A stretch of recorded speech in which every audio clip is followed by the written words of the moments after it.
So today we will study integration. Integrate means joining together. That is integration. In mathematics, joining together means making the sum.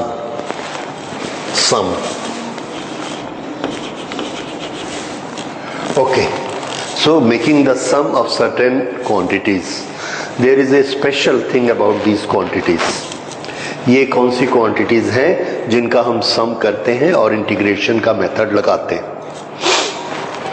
ये इस तरह की quantities होती हैं जिसकी value constant नहीं रहती, इसकी वैल्यू चेंज होते जाती है.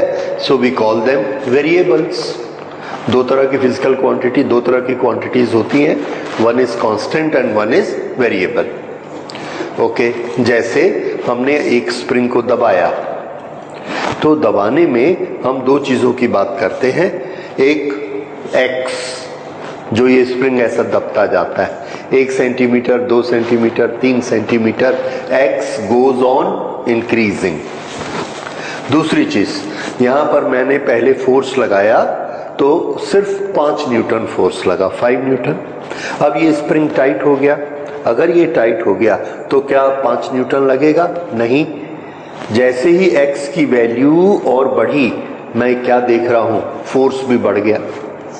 फिर से और x की वैल्यू चेंज हुई. x मीन्स व्हाट, कितना दबा रहा हूं, फोर्स बढ़ते जाता है.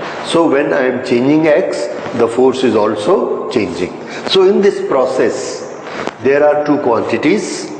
One is independent, one is dependent.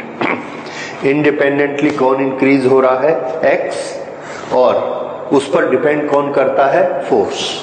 That means force is a function of x. Force is function of x, where x is what? Displacement. अब अगर हमसे ये पूछा जाएगा कि वर्क डन कितना होता है, तो हम लोग नॉर्मल प्रोसेस से इसको कैलकुलेट नहीं कर सकते, क्योंकि हमारी प्रोसेस क्या है? Force multiplied by displacement. पर हमने जो फर्स्ट 1 सेंटीमीटर डिस्प्लेसमेंट किया, उस समय फोर्स था 5 न्यूटन. अगले 1 सेंटीमीटर में था 10 न्यूटन. अगले 1 सेंटीमीटर में था 15 न्यूटन. तो हर सेंटीमीटर में फोर्स बदलते जा रहा है. सिर्फ सेंटीमीटर में ही नहीं, हर मिलीमीटर में फोर्स बदलते जा रहा है. तो लगातार फोर्स बदलते जा रहा है. तो हम कौन सा फोर्स लें जिसको एक्स के साथ मल्टीप्लाई करें? We don't know. ऐसे सिचुएशन में अगर हमको कैलकुलेशन करनी है तो मैथमेटिक्स, सिंपल मैथमेटिक्स हमारी हेल्प नहीं करती, इंटीग्रेशन का मेथड हमारी हेल्प करता है. अब ये आप समझ रहे हैं किस तरह का कॉम्प्लेक्स सिचुएशन है, जिसमें कि क्वांटिटीज जिनको हमने जोड़ना है या मल्टीप्लाई करना है वो वेरिएबल है. इसलिए हम लोग उसकी पूरे की वैल्यू बदलते रहती है, तो इसलिए उसकी वैल्यू की हम मल्टीप्लिकेशन डायरेक्ट नहीं कर सकते. ठीक है, अगर वैसा है तो इंटीग्रेशन करेंगे. नाउ अगेन इंटीग्रेट सम. अगर हम आपसे ये कहेंगे कि ये इसका एरिया निकालिए, तो इसका एरिया निकालने के लिए कौन सा फॉर्मूला लगेगा? हमारे पास कोई फॉर्मूला नहीं है.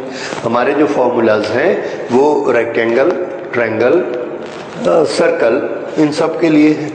तो अगर ऐसे में हमको इसका एरिया निकालना है, then I can tell you a very good method. इस शेप को ले जाकर एक ग्राफ पेपर के ऊपर रख दीजिए, ग्राफ पेपर के ऊपर. और ग्राफ पेपर में हमको मालूम है बहुत छोटे छोटे ये ऐसे, yes, each of this area is 1 millimetre square. इसको हम काउंट कर लेते, 1 2 3 4 5 6 7 8 9 10. इन सबको हमने काउंट किया और सबका सम कर दिया, सबको इंटीग्रेट कर दिया. What do we get? Total area of a variable और इर्रेगुलर शेप। तो हमने क्या किया, सबका सम किया। और किस सब का सम किया, एक बहुत ही छोटी क्वांटिटी ली। अब इसमें आप ये कह सकते हैं कि यहां पर आप क्या करेंगे, जहां पर ऐसा 1 मिलीमीटर का स्क्वायर है और ये बीच से ऐसा गया, सो वी विल से कि हम ये हाफ से बड़ा जो है इसको 1 मान लेंगे, और दूसरे वाले में जहां पर ये ऐसा गया है और ये ऐसा है तो इसको हम छोड़ देंगे, इसको पूरा 1 मान लेंगे। तो एवरेज में कभी ये छूट जाएगा, कभी ये पूरा आ जाएगा, एवरेज में बराबर हो जाएगा। मान लो हम नहीं मानते इससे, तो भी हमारे पास तरीका है। हम क्या करते हैं, और छोटे ये लेते हैं और इसका अगर और छोटा स्क्वायर लेंगे that will be like this. अब हमने कहा ठीक है 1 2 3, ये ऑलमोस्ट भरे हुए हैं, इसको 3 ले लो, इसको छोड़ दो। अगर और एग्जैक्ट लेना है तो ये लो, ऐसा कर दिया। अब ये हमने देखा 1 2 3 4 5 6 7 8 9 10 11 12, इन सब का एडिशन होगा, बाकी ये वाले छूट जाएंगे। इसका मतलब हम जितना छोटा करते जाएंगे और उसका रीडिंग लेंगे, उसके बाद सबका सम करेंगे तो हमारा रिजल्ट ज्यादा एक्यूरेट होगा। अब यहां पर इन सब को काउंट करके जब हम इनका सम करते हैं वी गेट द वैल्यू, तो हम इंटीग्रेट करते हैं। सम करते हैं मींस इंटीग्रेट करते हैं। अब इसमें मान लीजिए एक एक का एरिया डीए है, छोटा सा एरिया है विच इज अप्रोचिंग 0 डीए, बहुत छोटा एरिया हमने लिया डीए, दूसरा तीसरा चौथा ऐसा सबको लिया और सबको समेशन कर दिया, यानी सबको आपस में जोड़ दिया। और कहां से स्टार्ट किया, this number will start from 1 to number n, ऐसे कितने आए हैं n, ये सब का समेशन किया तो ये हमको क्या देता है, टोटल एरिया। तो टोटल एरिया छोटे छोटे एरियाज लिए, सबका आपस में सम कर दिया। ये वाला जो सम किया हुआ है इसी को n जो नंबर है, ध्यान दीजिए ये कितने हैं, n है। अगर मैं इसको और आधा एरिया कर दूं, हाफ, तो ये कितने हो जाएंगे 2n। उस समय आप बोलेंगे अभी भी थोड़े थोड़े ये खाली जा रहे हैं, हमको पूरा भरा चाहिए या पूरा खाली चाहिए। तो हम क्या करते हैं, इसको और ऐसा कर देते हैं और ये जो डीए है हमारा, ये डीए को और छोटा कर देते हैं, लेकिन नंबर ऑफ स्क्वायर्स कैसे हो जाएंगे, अब और बढ़ जाएंगे। तो अगर हम डीए को छोटा करते करते करते अप्रोचिंग 0 ले आए, पिछले लेक्चर में बात हुई है अप्रोचिंग 0 क्या होता है, एक बहुत छोटा नंबर। अगर हम इसको बहुत छोटा नंबर कर देंगे तो ये n का क्या होगा, n will become very very large, n will approach infinity. जैसे जैसे डीए छोटा होता जाएगा, जब हमने सिर्फ 4 ही टुकड़े किए थे तो हमको चारों का सम कर देना था, फिर हमने 8 किए, 8 का सम कर देना था। अब हमने डीए को इतना छोटा कर दिया कि वो ऑलमोस्ट 0 के बराबर हो गया, तो कितने खाने हमको मिलेंगे, इंफिनिटी मिलेंगे। तो n क्या करता है, इफ डीए अप्रोच 0, क्यों, for exact results, for exact result if DA approaches 0 then n will approach infinity, और उस समय हमारा रिजल्ट कैसा हो जाएगा, एग्जैक्ट हो जाएगा। समझ आ गया? अच्छा, क्योंकि उस समय इतने छोटे छोटे खाने होंगे कि या तो हमको पूरा भरा मिलेगा या पूरा खाली मिलेगा, और अगर ऐसा नहीं हुआ तो ठीक है और छोटा कर देंगे। बात समझ में आई कुछ? ओके, तो यहाँ पर जब हम अब इसको काउंट करेंगे, ये लाइन ऐसे जा रही है, तो ये जो ऐसा था इसको हमने ऐसा कर दिया और ऐसा कर दिया। अब ये भरा हुआ है, ये पूरा खाली है, लेकिन ये आधा भरा है आधा खाली है, तो हमने और इसको ऐसा कर दिया। अब ये पूरा भरा हो गया, ये पूरा खाली हो गया। इस तरह से हम इतना छोटा कर देंगे कि या तो हमको फुल मिलेगा या वैकेंट मिलेगा। और उतना छोटा कब पॉसिबल है? जब वो बहुत ही छोटा हो, यानी इट शुड अप्रोच 0। लेकिन अगर हमने ऐसा कर दिया तो हमको काउंट कितना करना पड़ेगा? इतने छोटे हो जाएंगे कि उसका नंबर बहुत ज्यादा हो जाएगा, and that number will reach infinity. इतना ज्यादा गिनना पड़ेगा। कुछ बात आई समझ में? ओके, तो n अप्रोच करेगा इंफिनिटी को, और जब ऐसा होगा तो हमारा रिजल्ट एग्जैक्ट होगा। उस नोटेशन को हम इस तरह से लिखते हैं। ये जो चीज है we will write it sum, और सम का ये जो s है इसको ऐसा लिखते हैं, this is s for sum. और हमने सबको आपस में जोड़ा है, so we call it integration. तो ये हमारा साइन बन गया इंटीग्रेशन का, यानी इंटीग्रेशन मीन्स हमने सबको जोड़ा हुआ है। ओके, तो ये इंटीग्रेशन का साइन। अब इसमें, इसके अंदर हम लोग इसको जो फिजिक्स में यूज करेंगे इंटीग्रेशन, वो किसका इंटीग्रेशन होगा?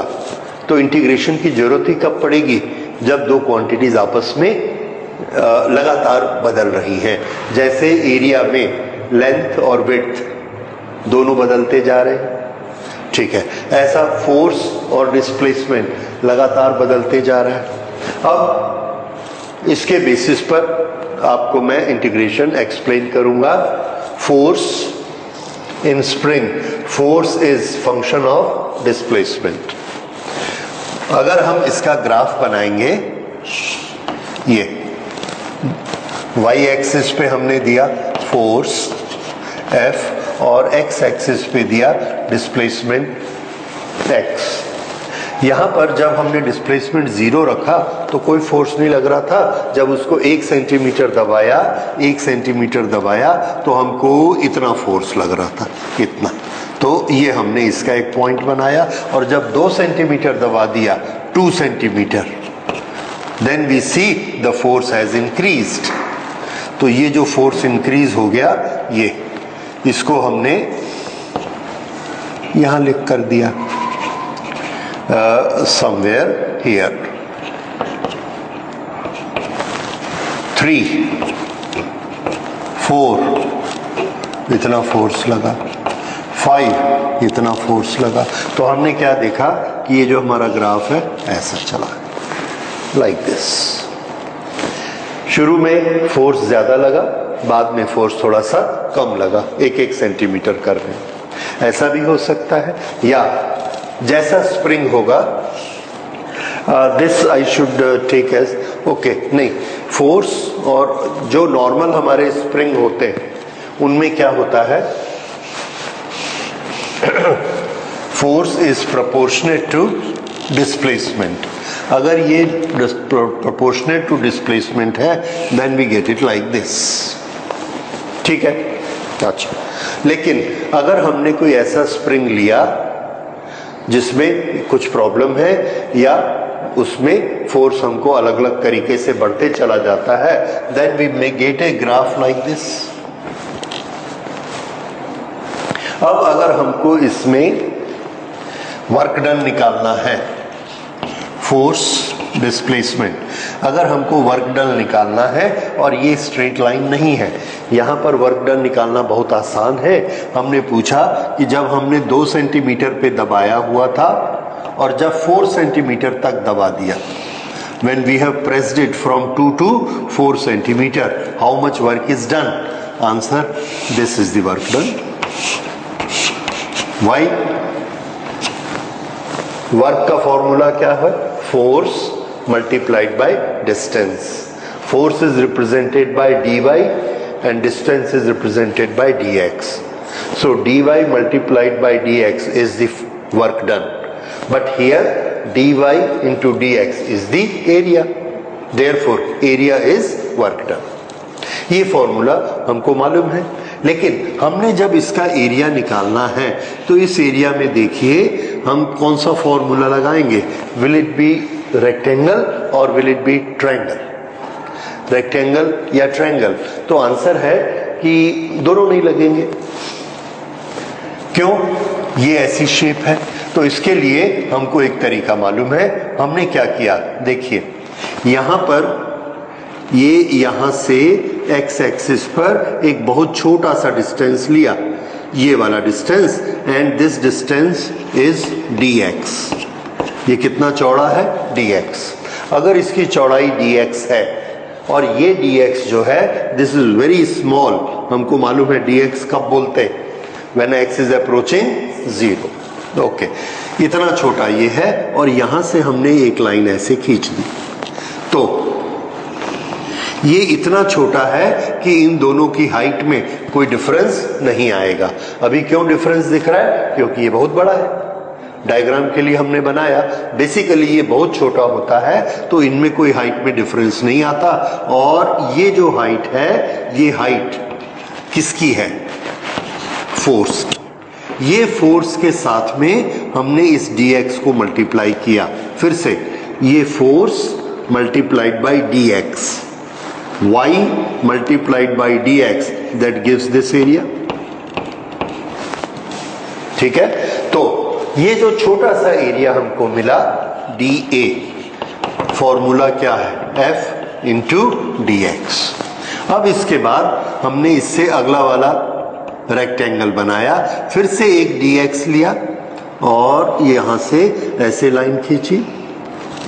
अब हम क्या देख रहे हैं, इसकी हाइट बढ़ गई, यानी फोर्स बढ़ गया, x बढ़ा, फोर्स बढ़ गया, और इस फोर्स को हमने इस dx के साथ मल्टीप्लाई कर दिया। तो ये वाला एरिया हमको क्या देगा? दूसरा वर्क, ये एरिया dA, ये छोटा सा वर्क डन है। इस वर्क डन को लेट्स राइट dW पहले के लिए, दूसरे के लिए ये, तीसरे के लिए यहां फिर हमने तीसरा बनाया, फिर चौथा बनाया, पांचवा बनाया, छठवां बनाया, सातवां बनाया, पूरा हो गया ऐसे 2 से लेके 4 तक। अब यहां पर हम पहुंच गए dN, dW 1 2 3 4 5 6 N is equal to force dx। इतने सारे, ये वाला वर्क यहां किया, फिर यहां किया, फिर यहां किया, फिर इस x पे किया, इस पे किया, इस पे किया, पूरा 2 से लेके 4 तक हमने स्प्रिंग को दबा दिया। टोटल इतना वर्क करना पड़ा हमको। ओके, तो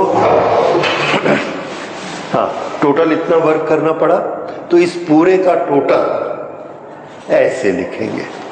अब ये जो dx है, फॉर एग्जैक्ट रिजल्ट्स, इस dx को हमने कितना छोटा माना?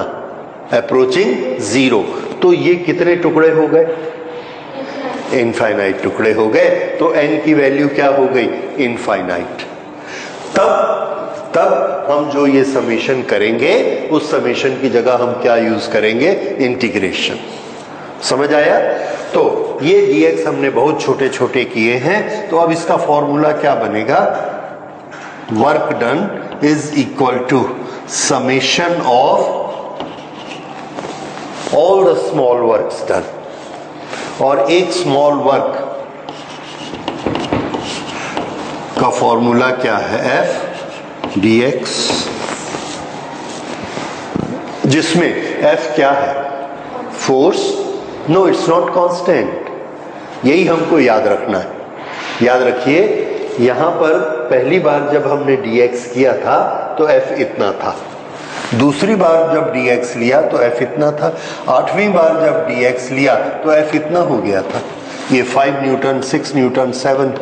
अगर ये कांस्टेंट होता तो हमको ये कुछ करना ही नहीं था, सीधा x से मल्टीप्लाई कर देते, आंसर आ जाता। जैसे एक बस चल रही है, उसकी स्पीड कांस्टेंट है 10 किलोमीटर पर आवर, तो 6 घंटे में कितनी दूर जाएगी? 60। सीधा सीधा मल्टीप्लाइड है। पर अगर हम ये बोलेंगे कि एक बस ऐसे जा रही है कि हर टाइम के बाद, हर 1 घंटे के बाद उसकी स्पीड 1 किलोमीटर बढ़ जाती है।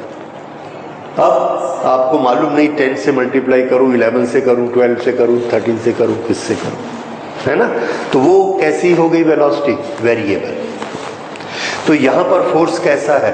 वेरिएबल। और जब ये ऐसी चीज होती है वेरिएबल, तो ये जो इसकी इंडिपेंडेंट क्वांटिटी है जिस पर ये डिपेंड करती है, इस क्वांटिटी के हम इन्फिनिट टुकड़े कर देते हैं और एक टुकड़ा 0 के बराबर छोटा हो जाता है, अप्रोचिंग 0, तब हमको रिजल्ट एग्जैक्ट मिलता है, राइट। तो इसका फॉर्मूला क्या बना? Work done F into dx करिए और उसको इंटीग्रेट करिए, जिसमें F सिर्फ dx के लिए कांस्टेंट है, अगले dx के लिए फिर बदल जाएगा, अगले dx के लिए फिर बदल जाएगा, और सबका समेशन। ये होता है इंटीग्रेशन। अब इंटीग्रेशन में पार्टिसिपेट कौन कौन करता है? देखिए, इंटीग्रेशन में पार्टिसिपेट कर रहा है ये और ये वो बेसिकली क्वांटिटी है। कौन सी? इंडिपेंडेंट क्वांटिटी, जिसके हमने छोटे छोटे टुकड़े किए। ये कौन है? ये इसकी डिपेंडेंट क्वांटिटी है जो इस पर डिपेंड करती है। जब ये बदलता है तो ये बदलता है, तभी तो हमको इसकी जरूरत पड़ी इस तरीके की। तो ये क्या है? This is function of x. ऐसे ही लिखते हैं हम डिपेंडेंट क्वांटिटी को, फंक्शन।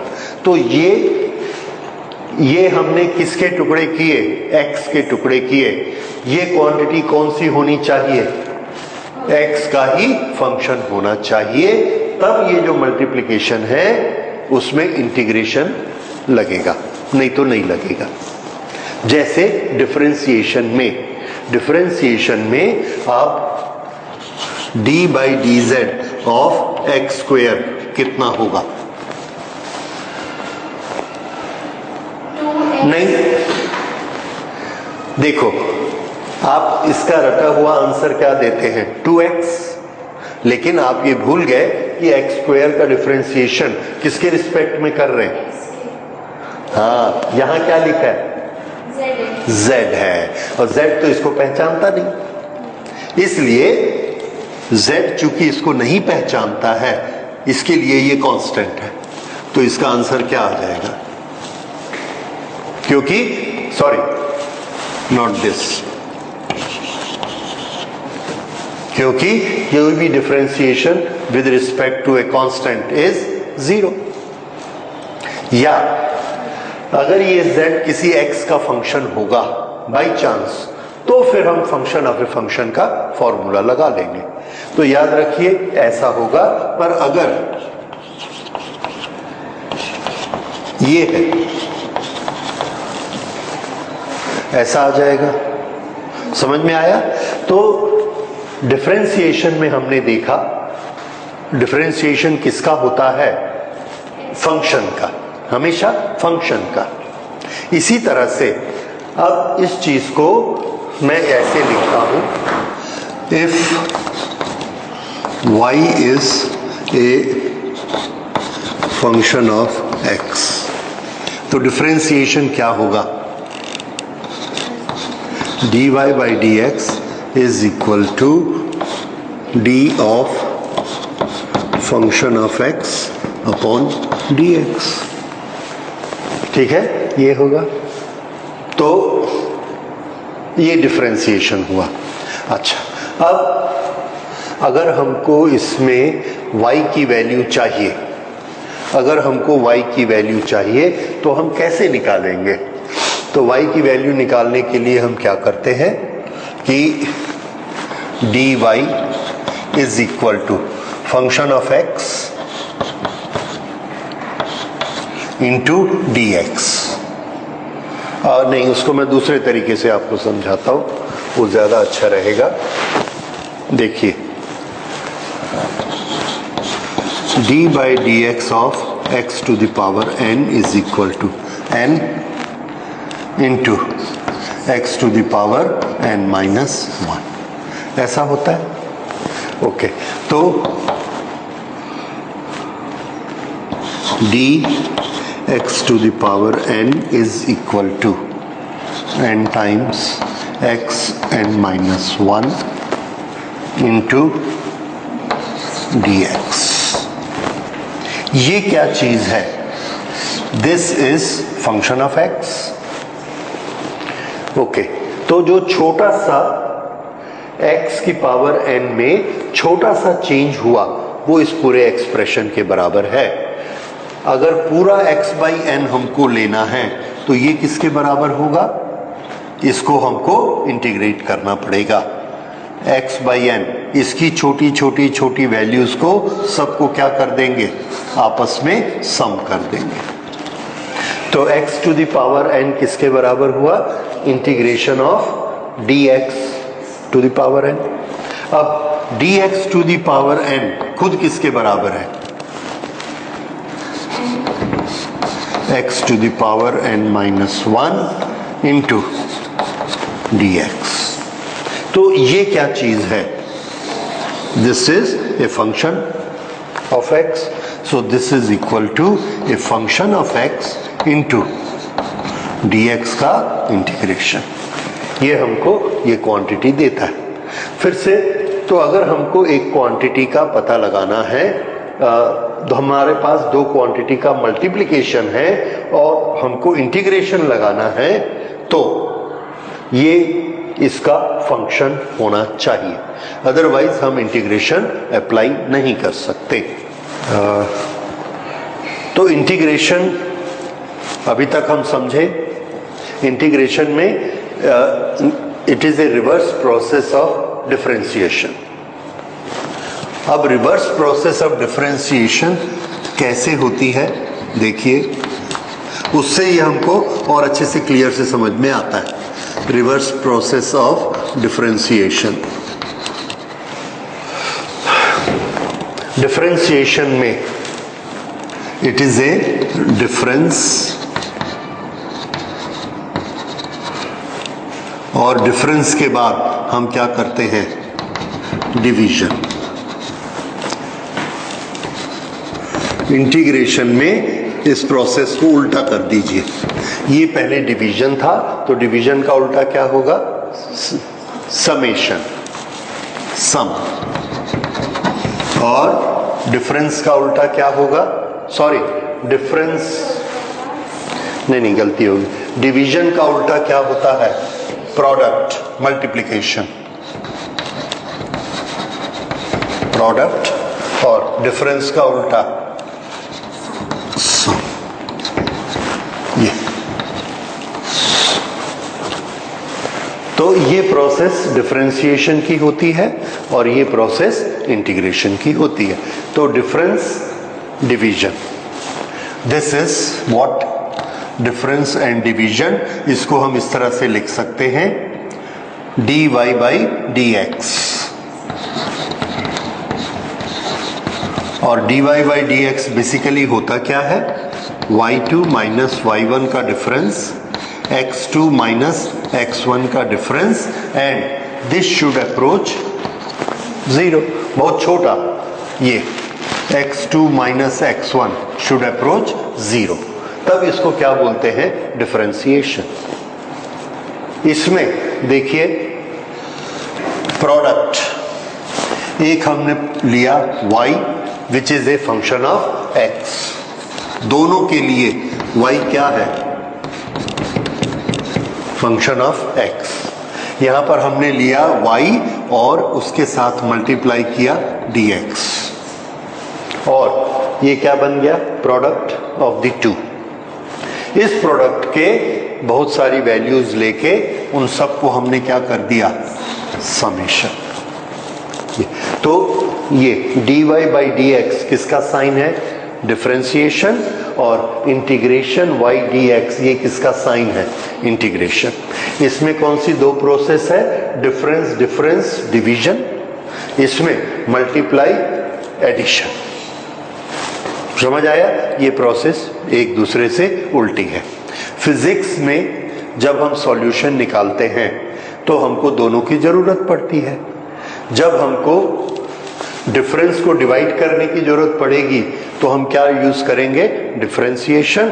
और जब हमको मल्टीप्लिकेशन प्लस एडिशन की जरूरत पड़ेगी तो क्या यूज करेंगे, इंटीग्रेशन।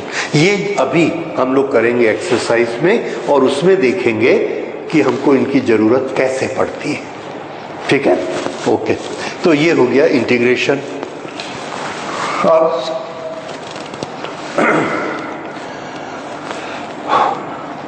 इंटीग्रेशन का सॉल्यूशन कैसे निकलेगा, तो आंसर है because integration is a reverse process of differentiation, तो इंटीग्रेशन का फॉर्मूला भी डिफरेंशिएशन के रिवर्स होगा। उसको देखिए किस तरह से रिवर्स होगा, d by d x of x to the power n. इसका डिफरेंशिएशन का फॉर्मूला क्या है, तो इसका फॉर्मूला है, ये n को पहले हम मल्टीप्लाई करेंगे, उसके बाद n को पहले क्या किया, मल्टीप्लाई, सीक्वेंस याद रखना। उसके बाद x को लिखना है, बेसिक बेस x है, उसकी पावर को एक कम कर देना है, खत्म। इसकी उल्टी प्रोसेस क्या होगी, x की पावर एक बढ़ाओ और इससे डिवाइड करो n से। सीधी प्रोसेस क्या है, n से मल्टीप्लाई और x की पावर एक कम किया, डिफरेंशिएशन। अब देखिए इसका मैं इंटीग्रेशन लिखता हूं। इंटीग्रेशन में मुझे नोटेशन क्या लिखना है, इंटीग्रेशन में नोटेशन लिखना है x to the power n to be multiplied by dx, क्योंकि integration x to the power n का नहीं होता है, पहले क्या होना चाहिए, प्रोडक्ट। और प्रोडक्ट किस किस के बीच में, प्रोडक्ट इंडिपेंडेंट क्वांटिटी का छोटा सा चेंज मल्टीप्लाइड बाय फंक्शन, ये जरूरी है। ये तो integration of x to the power n हम लोग याद करते हैं, पर जब हम लिखते हैं तो उसको सिर्फ x to the power n नहीं लिख सकते, उसे हमें क्या लिखना पड़ेगा, x to the power n dx, क्योंकि ये इंटीग्रेशन का नियम है, इसी में इंटीग्रेशन होता है। तो इज इक्वल टू, इसका उल्टा प्रोसेस करिए, पहले जो x है उसकी पावर को क्या करना है, एक इंक्रीज करना है, तो इसकी पावर को हमने एक इंक्रीज कर दिया, कितना, n प्लस 1, एक इंक्रीज हो गई। Then this is to be divided by, ये जो नंबर है उससे डिवाइड कर दिया, n प्लस 1, हो गया integration. This is how integration is done. ठीक है, तो ये नोट कर लीजिए और इसी के बेसिस पर एक छोटा सा टेस्ट करते हैं। मान लीजिए इसी का हमको इंटीग्रेशन करने को बोला गया, तो क्या होगा, फिर से मैं इसको लिखता हूं, इंटीग्रेशन ऑफ ना, पहले एक और कर ले हम लोग, integration of n x to the power n minus 1 और dx इज इक्वल टू, ये कांस्टेंट है वैसा ही रहेगा, इसकी पावर को 1 इंक्रीज करिए, 1 इंक्रीज किया तो कितनी हो गई, n, फिर डिवाइड किससे करना है, इसी से, n। तो आंसर क्या आया, देखिए x to the power n को डिफरेंशिएट किया तो ये आया, और इसी क्वांटिटी को जब इंटीग्रेट किया तो वापस कौन आ गया, x to the power n। ये निशानी है डिफरेंशिएशन और इंटीग्रेशन। जिस क्वांटिटी को आप डिफरेंशिएट करेंगे तो उसका कुछ डिफरेंशिएशन वैल्यू आएगी, उसी को अगर इंटीग्रेट करें तो वापस वही वैल्यू आनी चाहिए, then our formulas are correct. ठीक है, तो ये फॉर्मूला याद कर लीजिए, इसी के बेसिस पर हमने इसको टेस्ट किया है। अगर आप इसको डिफरेंशिएट करेंगे तो क्या आएगा, डिफरेंशिएट करेंगे तो x की पावर n, डिफरेंशिएट करेंगे तो पहले तो कांस्टेंट हमने सामने ही लिख दिया, ये 1/n + 1। अब x to the power n + 1 को डिफरेंशिएट करिए x टू द पावर, इसकी पावर एक कम कर दीजिए n, ठीक है, और सामने कौन आएगा n+1 का मल्टीप्लाई। अब ये दोनों कैंसल, आंसर क्या आया, ये x to the power n आ गया। इस तरह से x to the power n का इंटीग्रेशन ये, तो इसका differentiation x to the power n, x to the power n का डिफरेंशिएशन ये, इसका इंटीग्रेशन किया तो x to the power n। ये दोनों का रिलेशन होता है। क्यों? क्योंकि ये वाली प्रोसेस का उल्टा ये प्रोसेस होती है। ओके, तो ये हो गया इंटीग्रेशन। अब ये इंटीग्रेशन दो तरह के होते हैं, एक होते हैं डेफिनिट और एक होते हैं इनडेफिनिट। अब इन दोनों को हम स्टडी करेंगे कि डेफिनिट और इनडेफिनिट का क्या मतलब है। इसमें कुछ और फॉर्मूले लिख सकते हैं, जैसे d/dx of sin x is equal to how much, cos x। तो integration of cos x into ये इधर मल्टीप्लाई कर दीजिए, dx is equal to sin x। देखिए इसको ना 3 स्टेप में हम लिख सकते हैं, इसको जरा ध्यान से समझिए। d/dx of sin x is equal to cos x, ये वाला dx इक्वल के इधर ले जाइए, तो ये क्या हो जाएगा, d sin x is equal to cos x dx। d का मतलब क्या होता है, छोटा, बहुत छोटा, बहुत छोटा सा sin x cos x dx के मल्टीप्लिकेशन के बराबर होता है। लेकिन अगर पूरा sin x लेंगे, छोटा सा नहीं लेंगे, इसका पूरा समेशन हमने कर दिया, तो इसको हमने क्या कर दिया, इंटीग्रेट, इसको भी क्या कर दिया, इंटीग्रेट। छोटा सा sin x, फिर छोटा सा sin x, फिर छोटा सा sin x, सबको आपस में ऐड किया तो वो क्या बन गया, full sin x is equal to integration cos x dx।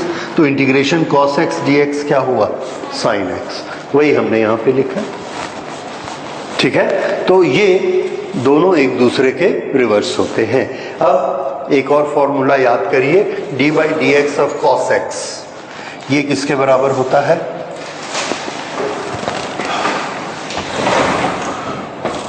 d/dx of cos x is equal to minus sin x, ठीक है।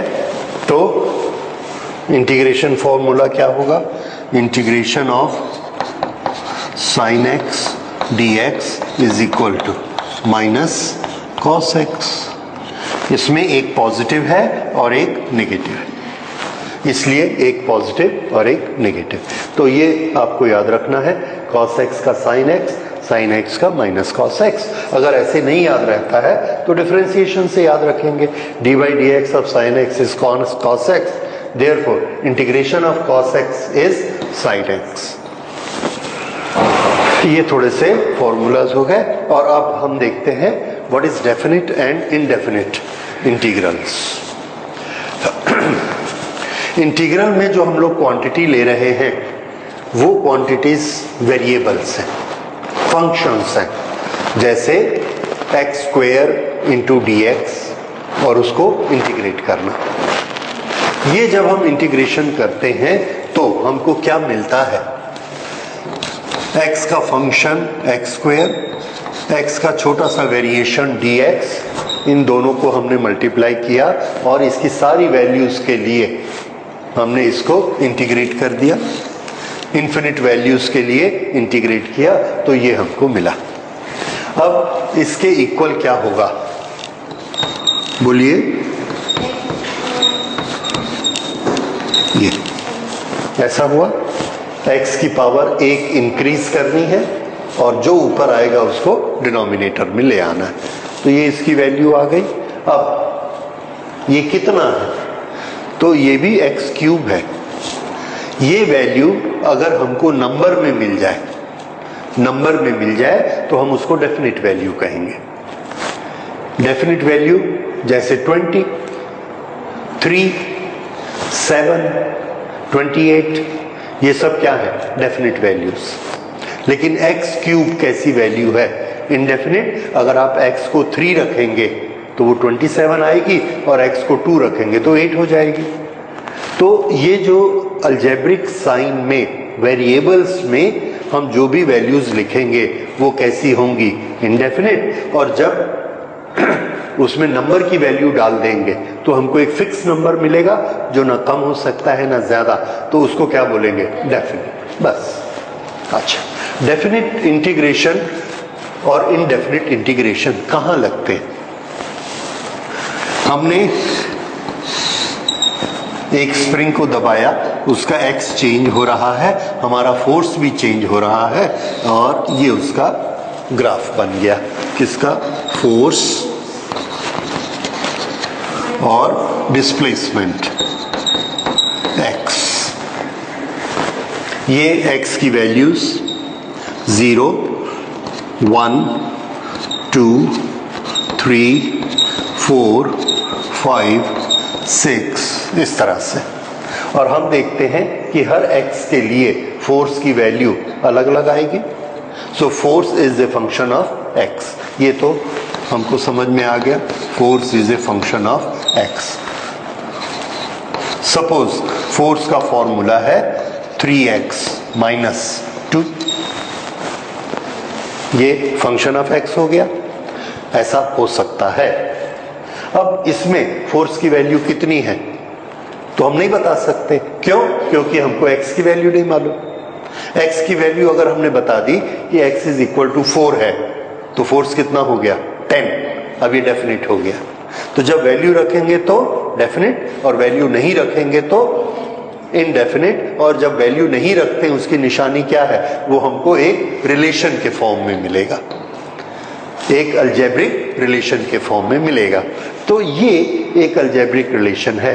अब यहां पर जब हम f × x करते हैं तो हमको वर्क डन मिलता है। अब वो वर्क डन यहां अलग अलग जगह पर अलग अलग होता है।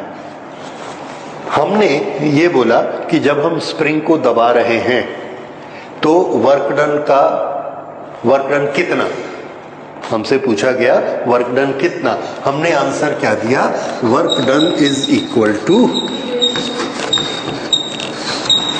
Integration of F d x. ठीक है ना? ये समझ आ गया। अब अगर ये वर्क डन है तो हम तो पूछ रहे वर्क डन कितना, तो वर्क डन कितना में आपको क्या बताना है? 20 जूल, 50 जूल, 1000 जूल, वो बताइए।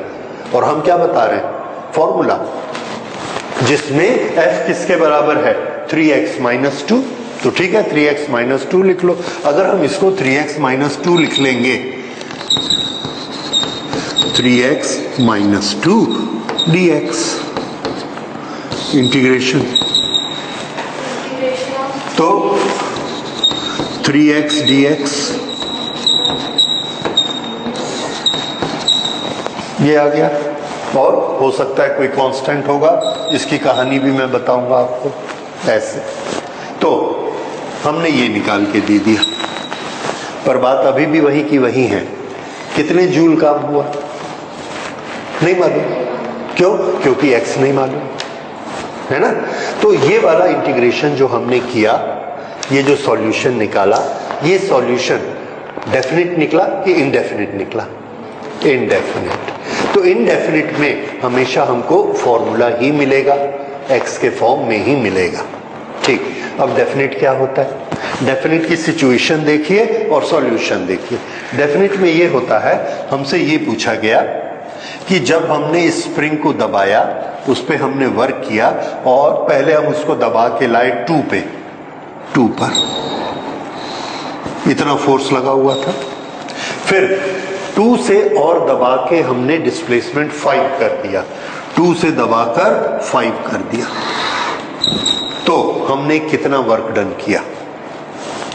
अब हमारा फॉर्मूला क्या बोलता है कि आप x की कोई भी वैल्यू रख लो, 1 2 3 4 5 6 7, कितनी भी रख सकते हो। लेकिन हमको क्वेश्चन क्या दिया गया है कि वर्क डन सिर्फ कहां से कहां तक निकालिए? 2 से 5 तक। उसके बाद का वर्क डन नहीं चाहिए, उसके पहले का नहीं चाहिए। तो ये वर्क डन हम कैसे निकालेंगे? तरीका समझिए, 0 से शुरू करके 5 तक का पूरा वर्क डन हमने निकाल लिया। ये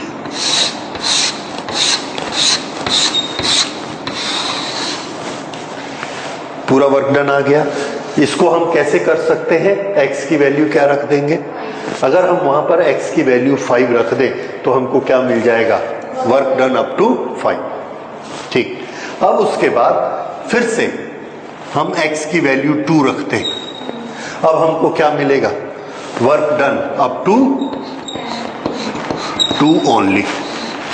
अब जो हमने पहले वैल्यू निकाली थी उसमें से इसको माइनस कर देंगे तो क्या निकल जाएगा, वर्क डन फ्रॉम 2 to 5। ठीक है, फिर से अब मैं इसको लिखूंगा कैसे, यही जो चीज मैंने आपसे पूछी उसको मैं मैथमेटिक्स में लिख के पूछना चाहता हूं। तो मैं ये कहूंगा कि ये इंटीग्रेशन करिए जिसमें n की वैल्यू कितनी लेनी है हमको, 5। पहले इंफिनिटी लिया था तो कुछ नहीं लिखा था, अब कितनी लेनी है, 5, और स्टार्ट कहां से करनी है, 2 से। तो जो स्टार्टिंग पॉइंट होता है वो नीचे लिखा जाएगा और जहां तक कैलकुलेशन करनी है वो ऊपर लिखा जाएगा। ये दोनों वैल्यूज किसकी होती हैं, तो आंसर है इसकी होती है। f किसका फंक्शन है, x का। किसको काट काट के हमने छोटा किया है, dx किसको बनाया, x को, इसलिए ये दोनों वैल्यू भी किसकी होंगी, x की। ठीक है, फोर्स की नहीं, डिस्प्लेसमेंट की होंगी। अब ये जो फॉर्मेट लिखा हुआ है इंटीग्रेशन का, अब ये कैसा बन गया, डेफिनेट। तो जब हम इसको ऐसा रखते हैं तो दिस इज इंडेफिनिट, और जब हम यहां पर ऐसे दो ये इनको हम कहते हैं limits, lower limit upper limit. Lower limit से स्टार्ट करेंगे और अपर लिमिट तक कैलकुलेशन करते जाएंगे। तो ये दोनों क्या कहलाती हैं, limits, upper limit, lower limit, starting limit, finishing limit. Okay, तो ये दोनों लिमिट हमने लिख दी। तो ये वाला इंटीग्रेशन अब कैसा कहलाएगा, डेफिनेट। ये है इंडेफिनिट और ये वाला डेफिनेट। ये समझ में आ गया नॉमेनक्लेचर। अब डेफिनेट को सॉल्व कैसे करना है, तो डेफिनेट को सॉल्व करने के लिए हमने अभी बात की थी कि एक बार हम वैल्यू क्या रखेंगे x की 5 और दूसरी बार क्या रखेंगे 2, और उनको क्या करेंगे, डिफरेंस माइनस करेंगे। तो हमने वही किया, ये इंटीग्रेशन कर दिया। तो अब इनकी जो 2 और 5 रखा है, ये हमने रखा 2 और 5, 2 और 5, 2 और 5 ये। तो मैं इसमें थोड़ा सा एक इजी वाला लेता हूं और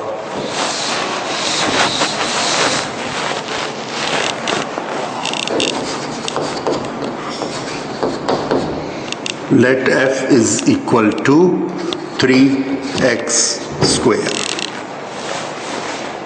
बस इतना सा फंक्शन है ये। तो f की जगह हम क्या लिख सकते हैं, 3x स्क्वायर। ठीक है, फिर से इंटीग्रेशन में 2 और 5 लिखा हुआ है। अब हमने इसका इंटीग्रेशन किया तो कांस्टेंट वैसा ही रहेगा, x स्क्वायर है, x का स्क्वायर। पहले इंटीग्रेट करिए, increase the power bye 1, 3 divided by 3, integrate हो गया। तो पहले इंटीग्रेट करना है, लिमिट बाद में। ये इंटीग्रेट हो गया। अब इसमें हम देख रहे हैं ये दोनों कैंसिल हो गए। ओके, ये कहां चले गए, अब इंटीग्रेशन हमने कर दिया है, सॉरी हाँ ये जरूरी था, इंटीग्रेशन हमने कर दिया। अगर हमने इंटीग्रेशन करके ये रिजल्ट ले आए तो अब हम इसमें इंटीग्रेट का साइन नहीं लगा सकते। मैं मोस्टली कॉपी जांचता हूं तो देखता हूं स्टूडेंट से ये मिस्टेक होती है कि इंटीग्रेशन कर चुके हैं उसके बाद भी यहां इंटीग्रेशन का साइन लगाते हैं। इसका क्या है, integration is yet to be done and when you have done it then you should remove this, then you should not place this. अब अगर हमने इसको हटा दिया कि हमने इंटीग्रेशन तो कर दिया, तो फिर ये 2 और 5 कहाँ जाएगा? इसको लिखने के लिए हमको एक जगह बनानी पड़ती है, तो हम वो जगह ऐसे बनाते हैं, we will put a box here, ये एक बॉक्स में रख देते हैं, और ये 5 we will write here and 2 we will write here. ठीक है, जगह बदल दी। What does this show? Integration हो गया, लिमिट एप्लीकेशन नहीं हुआ, अभी भी लिखा हुआ। ये अगला स्टेप ये समझ आ गया। अब उसके बाद हमको क्या करना है? 5 की वैल्यू x की रखनी है, फिर 2 की वैल्यू रखनी है, और दोनों को यस डिफरेंस, तो डिफरेंस सब्ट्रैक्शन के लिए माइनस। तो एक बार हम x की वैल्यू पे इसकी वैल्यू रखेंगे 5, ठीक है, बस ये तो कैंसिल हो चुके हैं। एक बार x की वैल्यू 5 रखें और यहां पर 2, और 2 की x की वैल्यू 2 रखें तो 2 की power 3, 5 to the power 3 minus 2 to the power 3, ये आ गया। So this is how much? तो 2 to 5 तक कंप्रेस करने में कितना वर्क करना पड़ा? 117 जूल। डेफिनेट वैल्यू है कि नहीं? It is a definite value. तो ये जो इंटीग्रेशन हमने किया, इस पूरे को क्या बोलेंगे? Definite integration. तो इनडेफिनेट इंटीग्रेशन हमको क्या देता है? रिलेशन, ओनली फॉर्मूला, और डेफिनेट क्या देता है? वैल्यू। तो ये हो गया डेफिनेट इंटीग्रेशन। ओके, तो याद रखिए ये दोनों वैल्यूज बीच में माइनस रखना है, then we get the solution for definite integration. तो हाँ, एक चीज बीच में मैंने आपको बताई थी, कांस्टेंट। कांस्टेंट वाली चीज याद रखिए। एक्चुअली हम जब भी इंटीग्रेशन करते हैं तो उसमें एक इंटीग्रेशन कांस्टेंट आता है। ये क्या चीज होती है? तो उसके लिए हम थोड़ा सा डिफरेंशिएशन की तरफ चलते हैं। जैसे d by dx of x square plus 2 is equal to कितना हुआ? 2x very good, 2x plus 0। तो आंसर क्या आया? 2x।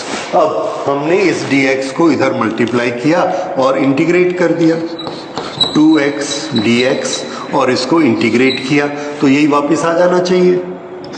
करो, 2 का 2 रहा, x की पावर 1 इंक्रीज कर दिया, ये 2 नीचे चला गया, हो गया 2 2 कैंसल। आंसर कितना आया? बस। लेकिन हम क्या देखते हैं कि जब हमने सीधी प्रोसेस की तो इसका डिफरेंशिएशन 2x आया, और इसी को जब इंटीग्रेट किया तो ये आंसर नहीं आया, गड़बड़ हो गई। क्यों? क्योंकि ये कांस्टेंट का डिफरेंशिएशन क्या हो गया था? 0, विच इज इनडेफिनिट, और उसका हमने इंटीग्रेशन हमको नहीं आता। तो हम क्या मान लेते हैं कि जो भी हमको ये क्वांटिटी दी है, ये जब हम इंटीग्रेट करते हैं तो उसके साथ कोई ना कोई कांस्टेंट होगा, हो सकता है वो कांस्टेंट 0 भी हो सकता है, तो ये सिर्फ एक्स स्क्वायर रहेगा, और उस कांस्टेंट की कुछ वैल्यू भी हो सकती है। तो इसलिए जब भी हम इंटीग्रेशन ऐसा करेंगे, हमेशा इसके साथ एक कांस्टेंट लगा देंगे, C. This is the right answer. ठीक है, फिर से integration of 5x to the power 4 या 5x to the power 4 minus 3 into dx. This is equal to 5x to the power 5 upon 5 minus 3 dx का integration 3x, ये constant. समझ आया? तो ये जो आपको चीज देखिए, डिफरेंशिएशन ऑफ x कितना होता है, dx by dx is equal to 1। dx बहुत छोटी सी क्वांटिटी है, इसका इंटीग्रेशन करेंगे तो क्या आएगा, हाँ ये याद रखिए, दिस इज इंपॉर्टेंट। अच्छा, तो ये कांस्टेंट क्यों आया समझ आ गया, इसका डिफरेंशिएशन करिए ये आएगा इतनी क्वांटिटी, इसलिए इसका इंटीग्रेशन ये है। देखो x to the power 5, 5 x to the power 4 minus 3 आ गया, और c का 0। ठीक, तो ये एक कांस्टेंट होता है। अब अगर ये कांस्टेंट है तो ये हमको वैल्यूज निकालने में प्रॉब्लम क्रिएट करता है। तो हमको जो भी सम दिया रहता है उसमें एक सेंटेंस दिया रहता है, एक ऐसी कंडीशन जिससे हम c की वैल्यू निकाल सके, such condition which will give us the value of c। जैसे उसमें हमको कंडीशन दी गई, हाँ, when x is equal to 1, when x is equal to 1 the whole quantity will become 5। क्या कंडीशन दी गई है, when x is equal to 1 the integration और the quantity कौन सी इंटीग्रेट करके जो बनती है, the quantity become 5। वो quantity that may be velocity, that may be displacement, any quantity। तो जब x की वैल्यू 1 है, एक गाड़ी ऐसे चली 1 मीटर दूर पहुंची, उस समय या जब गाड़ी हमने चलाई उसकी शुरू में वेलोसिटी 0 है, जैसे ही उसकी वेलोसिटी 1 बनती है उस समय डिस्प्लेसमेंट 5 है। तो ये क्वांटिटी डिस्प्लेसमेंट, ये क्वांटिटी वेलोसिटी हो सकता है, ऐसे कोई भी दो क्वांटिटीज हो सकती हैं। सो हमको शर्त दी रहेगी कि जब x की वैल्यू इतनी है तो क्वांटिटी इतनी आ जाएगी। तो हमने क्या किया, यहां पर ये क्वांटिटी है 5 इज इक्वल टू x की वैल्यू 1। अब इसमें हम c की वैल्यू निकाल सकते हैं। देयरफॉर अब हमारा इंटीग्रेशन क्या आ जाएगा, x to the power 5 minus 3x plus 7। तो ये इसका इंटीग्रेशन ये आ गया, तो इसका इंटीग्रेशन कितना आ गया अकॉर्डिंग टू दिस कंडीशन। तो अगर ये कंडीशन नहीं देंगे तो हम c नहीं निकाल सकते। तो जब भी ऐसा इंटीग्रेशन होगा हमेशा हमको एक कंडीशन दी जाएगी। अगर टाइम वाला क्वेश्चन है तो व्हेन इनिशियल डिस्प्लेसमेंट इज 5, तो उसमें क्या मतलब है, when t is equal to 0 then x is equal to 5, ऐसा हो जाएगा। ठीक है, तो उससे हम उसको निकाल लेंगे। सो ये हो गया कांस्टेंट ऑफ इंटीग्रेशन, और इंटीग्रेशन कांस्टेंट उसकी वैल्यू निकालनी। तो आज हम लोगों ने ये देखा है कि इंटीग्रेशन कैसे करते हैं, कहाँ जरूरत पड़ती है। अब डिफरेंशिएशन और इंटीग्रेशन के मेन प्रिंसिपल्स हम लोगों ने स्टडी कर लिए हैं। कल हम इससे रिलेटेड सारे न्यूमेरिकल्स बनाएंगे, डिफरेंशिएशन के न्यूमेरिकल और इंटीग्रेशन के numerical. Then only you will come to know कि दोनों का एक्चुअल यूज कहाँ पर और कैसे होता है। ठीक है, okay, then will do it tomorrow. Thank you.